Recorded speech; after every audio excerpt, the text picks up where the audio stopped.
아니지만 앞서 말씀드린 그런 많은 가치들을 담아서 최종적으로 여기에 쓰여 있는 내용으로 저희가 결론을 좀 현재까지 결론을 내린 바 있습니다. 물론 이 부분은 뭐 법률로 정해진 것이거나 고시로 나온 것은 아니기 때문에 확정은 아니지만 현재까지 연구를 통해서 나온 정부 과제의 연구를 통해서 나온 최종 결론이라고 인지를 하고 계시면 되겠습니다. 그래서 이제 산업의 지원 현황인데요. 어마어마하게 많습니다. 사실은 제가 다 검색을 하려고 했는데 너무 많아서 뭐 다 담을 수는 없었고요. 최근 거 위주로 이제 봤을 때 이제 웰리스라는 영역에 대해서 정부에서 지원하고 있는 내용입니다. 보시면 뭐 많은 내용들이 있는데 요약을 해보면 웰리스 산업은 이제 각 지역별로 특화되어 있는 자원을 활용해서 상품을 만들거나 아니면 서비스를 만들거나 어떤 시설을 구축하거나 이런 사업이라고 보실 수가 있겠습니다. 그래서 오대산, 초정, 뭐 우주, 그다음에 여기 뭐 춘천 바이오, 그다음 강원 강원권 뭐 이렇게 지역이 다 나오고요. 여기서 잘 할 수 있는 것. 최근에 지금 웰리스 스파 임상시험센터 구축 사업이 출발이 됐고요. 여기도 보시면 이제 충남의 온천 지역을 중심으로 해서 스파를 개발하는 사업입니다. 그래서 그 지역에 있는 특성을 잘 살려서 개발하는 사업으로 구축이 돼 있다라고 이제 보시면 되고요. 다음 이제 건강 장수 부분은 이 장수를 잘 하고 있는 지역에 좀 포커스가 맞춰져 있습니다. 그래서 순창이라든지 제주라든지 이런 곳에 포커스가 맞춰지면서 거기서 생산해낼 수 있는, 거기에 천연자원을 이용해서 생산해낼 수 있는 제품, 그리고 그 지역에 살고 계신 노인들의 어떤 특성, 요인 분석 이런 것들에 대한 사업으로 구성이 되어 있고요. 앞서 설명드린 것처럼 건강도시라는 어떤 체계성을 만들기 위해서 이 건강도시를 구축하는 데 또 예산이 들어가 있습니다. 이 항로화 부분은 이제 예산을 받은 것이 2012년도에 지식경제부에서 처음으로 받았었고요. 실제로 이제 제품화 개발 쪽에 포커스가 맞춰져 있었고, 그 다음 이제 두 번째로 보건복지부에서 이 항로화 육성 사업을 했었는데, 저희는 이제 그 제품 개발보다는 기존에 나와 있는 제품들을 모두 잘 엮고 또 엮어서 소비자한테 항로화라는 가치를 줄 수 있는 서비스를 개발하고자 했고요. 그리고 이제 정부로서 해야 될 일은 기본 통계나 그런 조사, 데이터를 생산하는 일이기 때문에 그쪽에 초점을 맞추어서 올해도 갈 예정이고, 그리고 서비스 모델 쪽에 조금 더 중점을 둬서 올해도 갈 예정입니다.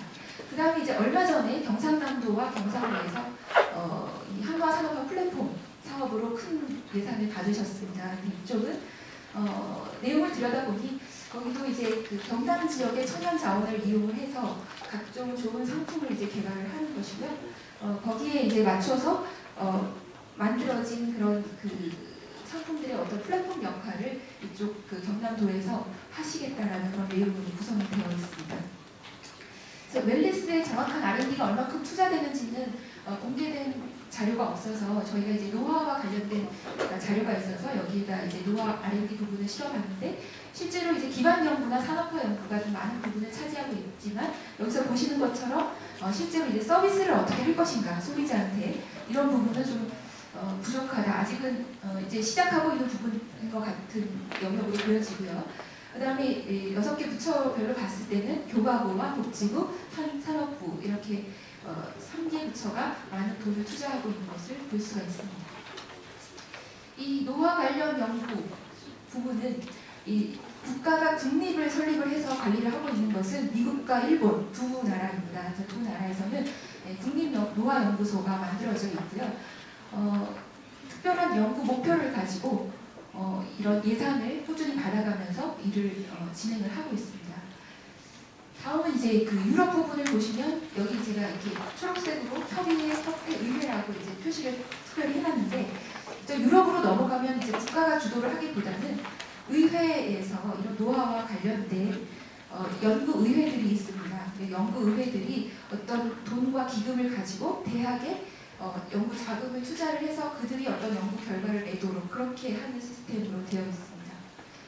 그 다음에 이제 민간 연구소를 들 수가 있는데요. 미국의 이제 벅 연구소가 이제 굉장히 비영리로서 많은 노화와 관련된 질병 연구들을 하고 있고요. 그 다음에 우리나라의 저희 보건산업진흥원과 유사한 그런 역할을 하고 있는 이곳이 네덜란드의 TNO라고 하는 응용과학 연구기구가 있는데요.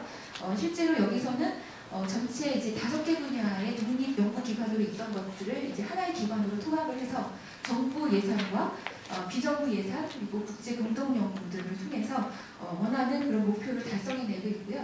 가장 특징적인 것은 3세대간의 연구를 진행을 하고 있다는 겁니다. 그래서 약 연구 기간이 30년 정도 진행을 하면서 장기간에 걸쳐서 전체 국민의 건강 지표를 생산해내고 앞으로 건강한 국민을 만들기 위해서 어떤 것들을 산업화하고 연구할 것인지를 아주 체계적으로 하고 있다는 것이 인상적이었습니다. 여기까지가 이제 저희 정책 분야이고요. 사실상 그렇다면 현재까지 웰니스 시장 규모는 얼마만큼 되는가라는 부분인데요. 해외 시장 자료를 보면 웰니스 부분이 굉장히 광범위한 걸 볼 수 있습니다. 그래서 그 뷰티와 안티에이징을 모두 포함을 해서 뭐 스파라든지 의료 관광, 그다음에 그 직장 내 웰니스까지 모두 포함을 해서 약 2,200조 원이라는 시장으로 산정을 하고 있고요. 그렇지만 핵심적인 산업은 미용과 노화 방지, 피트니스 영양, 체중 감량 전체 시장의 70%를 차지하고 있는 것을 볼 수가 있습니다. 이 지식경제부에서 우리나라 그 산업의 시장 규모를 냈었는데요. 실제 앞서 말씀드린 그 3가지 카테고리를 모두 합쳤을 때 75조 9천억 정도, 연평균 9.4% 정도라는 큰 수치를 우리나라 시장 규모로 낸 바가 있습니다. 그렇지만 지금 말씀드린 대로 지금 이 뷰티라든지 운동과 이런 체중 감량 부분에 굉장히 큰 초점이 맞춰져 있는 걸 봤을 때 실제로 그럼 이 안티에이징 시장이 얼마큼 되느냐라고 보면 이 BCC 자료에서 제품과 서비스를 모두 합쳐서 연평균 5.7% 정도의 성장. 그러니까 우리 식품 산업이 대충 연평균 2 내지 3% 정도 성장을 하고요. 의약품이 약 4 내지 5% 정도 성장한다고 봤을 때 적은 숫자가 아닙니다. 그래서 굉장히 큰 수치로 지금 성장을 하고 있는 걸 볼 수가 있고요. 이걸 다시 제품과 서비스로 나눠봤을 때 이제 제품 시장이 월등하게 높은 것을 보실 수가 있고요. 서비스 시장이 아직은 이제 낮은 것을 볼 수가 있습니다.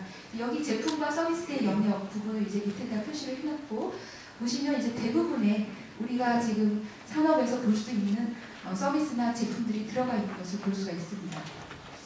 이건 이제 다른 그 시장 보고서 자료에서 나온 것인데요. 여기는 이제 서비스는 빼고 프로덕트에 대한 것만 나왔는데 비슷한 수치가 나왔습니다. 그래서 연평균 한 5.8% 정도의 성장을 하고 있다고 보고 있고요. 여기서 이제 주로 많이 차지하는 것이 파마슈티컬 부분이고 이 서플리멘트 시장은 굉장히 이제 작은 표션을 차지하고 있는 것을 볼 수가 있습니다. 여기 다 노화와 관련된 의약품, 노화와 관련된 식이 보충용 제품의 시장 포션이라고 볼 수 있고요. 다음은 이제 외모 증진과 관련된 항노화 제품을 별도로 나눠서 그 성장률을 봤더니 연평균 한 6.3% 그렇게 됐었고 여기에 이제 피부와 그다음에 모바일 제품, 그다음에 기타 제품들을 모두 포함하는 영역으로 보고 있습니다.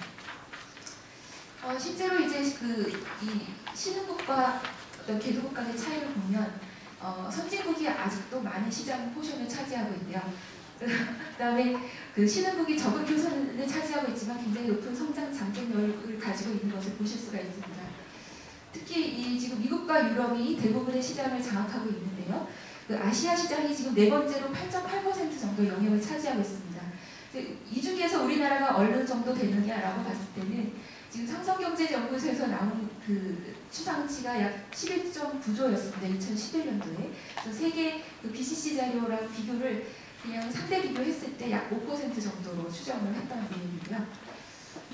실제로 이제 그러면 앞으로 우리가 이제 웰니스의 정책과 비즈니스 모델을 방향은 어떻게 가져갈 것인지에 대한 전문가 조사를 수행했던 내용입니다. 저희가 이제 이 6가지 분야에 대해서 질문을 던졌었고요. 앞으로 우리가 또 어떻게 가야 합니까? 라고 물었을 때 결론 부분을 보면서 설명을 드리겠습니다. 웰니스의 정책은 수요자 중심으로 생애의 주기를 고려를 하면서 이미 질병에 걸린 사람이 아니라 간 건강의를 대상으로 신체와 예방에 우선순위를 두자라는 내용으로 나왔었고요. 그 다음에 웰니스가 가지고 있는 이제 6가지 가치가 있었는데 그 중에서 가장 중요한 가치가 어쨌든 건강이고 그것을 해결하기 위한 수단으로는 기술, 좋은 기술이 일단 먼저 앞서 나와야 되고 여기에 따른 제품과 서비스가 나와야 된다. 그 기술이라면 좀 진단하는 기술 쪽이 먼저 더 중요하겠고, 제품 중에서는 식품, 서비스 중에서는 영양 외식 분야를 중심으로 먼저 산업화됐으면 좋겠다라는 의견이 나왔습니다. 그래서 이 제도화보다는 현재 지금 제도화되기가 굉장히 어려운 부분들이 있으므로 일단 실현할 수 있는 산업화를 먼저 하고 제도화를 가자라는 것이 이제 결론이었고요. 이제 올해 그렇다면 작년에 나온 내용을 바탕으로 어떻게 이제 비즈니스 방향을 가져갈 것인가라고 이제 저희가 다시 한번 조사를 했었습니다. 해서 여러 가지 이제 질문을 했었고요. 분석을 해봤더니 우리 웰니스의 범위가 이제 있었죠. 신체부터 뭐 정신, 환경, 재정까지 이제 여러 가지 웰니스의 범위가 이 웰니스가 추구하고자 하는 6가지 지향 가치와 어떤 거와 관련이 가장 높았느냐. 여러 가지 이제 평균치에서 상관관계를 조사를 해보니까 이제 건강의 영향과 일단 가장 관련이 높았었고요. 그다음에 이제 지향 가치 6개는 그럼 웰니스 범위 어디와 관련이 있느냐라고 했을 때 이 정신과 가장 관련이 높다라고 나왔습니다. 그래서 이 두 가지 영역을 모두 종합해서 제가 그림을 다시 한번 그렸을 때 이제 건강과 편리와 안심 부분은 이미 앞서 트렌드에서도 나왔던 것처럼 이미 우리가 관심을 가지고 많이 앞서가고 있는 부분이었습니다. 이 부분은 우리의 이제 어떤 신체적인 영역과 관련이 돼 있었던 부분이고요. 그다음에 지금 트렌드로서 나서고 있고 앞으로 우리가 관심을 가져야 될 소통과 즐거움 나누는 분야는 이 어떤 환경적인 측면과 관련이 있었는데 이 두 가지를 모두 다 아울러서 봤을 때는 정신적인 영역이 가장 크고 앞으로 이 모든 비즈니스를 개발하는 데 있어서 정신적인 영역을 고려하는 비즈니스 모델이 나와야 된다라는 것을 볼 수가 있었고요. 실제로 그러면 수요자, 공급자, 정부 측면에서 어떤 점을 좀 더 신경을 쓰고 봐야 되느냐라고 했을 때 이 어떤 그 소비자가 제품을 선택하기 위해서는 소비자의 어떤 사회화가 되어 있어야 된다. 그래서 우리가 어떤 미디어를 통하거나 아니면 교육을 통해서 웰니스가 왜 필요한지에 대한 사회화 교육이 돼 있어야 되고 실제로 여기에 대한 백그라운드 지식이 있어야지만 웰니스라는 가치를 소비한다라는 것으로 이제 볼 수가 있고요. 산업적인 측면에서는 적절한 어떤 이용 가치가 있도록 이용성이 발생될 수 있도록 그런 그걸 만들어줘야 하고 잘 아시는 그런 프로덕트, 프라이스, 플레이스 이런 포피 전략에 의해서 마케팅을 잘 구성해야지 이런 소비자들이 이 제품을 선택하게 될 것이고요. 정부는 이러한 공급자와 소비자 간의 관계를 잘 아우르는 정책을 만드는 것이 우리 이제 웰니스 산업이 성공할 수 있는 이제 방향으로 갈 수 있다고 이제 보여집니다. 그래서 이제 저희가 예시로 한번 우리가 이제 그 식품 산업을 한번 예시로 해서 원료 제품들이 우리 웰니스 지향 가치와 어떤 관련을 가지고 있는지 한번 살펴봤습니다. 그랬더니 현재 기능성 식품의 뉴트럴 스티커리나 유산균, 비타민 등의 어떤 원료성들은 건강과 이제 가장 밀접한 관련을 가지고 있고, 프리라든지 로라든지 로컬 푸드라든지 유기농이라든지 이런 것들은 안심과 관련을 갖고 있는 부분이고, 사실 나머지 지향 가치들과는 거의 이제 관련성이 없는 것으로 이제 나왔습니다. 그다음에 이제 가공식품 영역을 저희가 살펴봤는데요. 이제 식품 공전에 있는 한 29개의 유형들을 전체를 놓고 우리의 지향 가치와 어떤 관련성이 있는지를 살펴봤습니다. 그랬을 때 건강, 편리, 안심, 즐거움 이 네 영역으로 나눠서 어느 정도 이제 카테고리화해서 우리가 사업 영역을 웰니스라는 비즈니스 모델을 한번 생각해 볼 수 있었는데, 역시 나눔과 소통 부분에 대해서는 제품으로는 될 수 없는 그런 부분이 있다는 것을 볼 수가 있었죠. 그래서 결론적으로 우리가 이제 웰니스 지향 가치 중에서는 건강이 제일 중요하고 거기서 꼭 고려를 해야 되는 것은 정신적인 것, 그리고 이제 제일 중요한 것은 이 소비자가 정말 필요로 하는 이런 소비자가 필요로 하는 가치를 제공하는 그런 제품과 서비스를 개발하는 것이 제일 중요한데, 여기는 소비자의 어떤 사회화나 지식이 충만해져야 이 부분이 가능해져야 지지는 부분이 있고 정부의 이런 아우르는 정책이 필요하다라는 것.